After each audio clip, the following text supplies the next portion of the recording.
अरे किया इतना छौरी सबके दै छी मौका होय छै उड़न बाज साभे देतौ धोखा।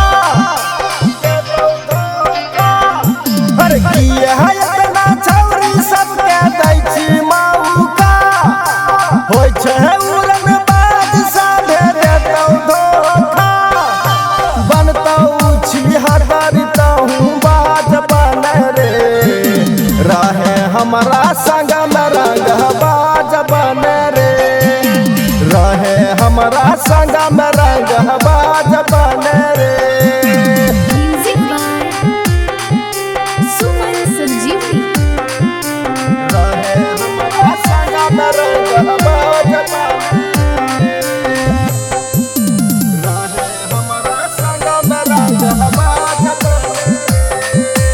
Mix by Alok Beldauriya. कत बेरी होलो घटना अभियो त सुधरे रे छौरी खेला कारी छे अभियो त बदला जाती हो तब तोरा घरे में ये कोरा दिला जरा भी संग में हमारा बुझता सब तोरा रंग बाज रे। छही देहाती बाबू के अपना काम कर रे रहे हमारा संग में रंगबाज बन रे रहे हमारा संग में रंगबाज बन रे।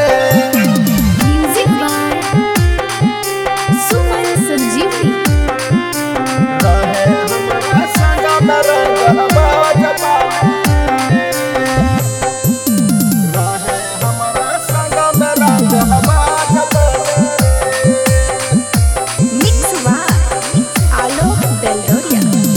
पढ़े लिखे खेले सुगा अभियो संभाली जो उम्र 18 तोहर भेली ना भारतानी देखी न रे अपन बिगड़ल हाल तोरा खोजी देबो ओकरो सची कान माल। विपक्ष गुंडा कहूँ गरम मिजाज बन रे रहे हमारा संग में रंगबाज बन रे रहे हमारा संग में रंगबाज बन रे। मिथिला रिकॉर्डिंग स्टूडियो बेलदौर बाजार।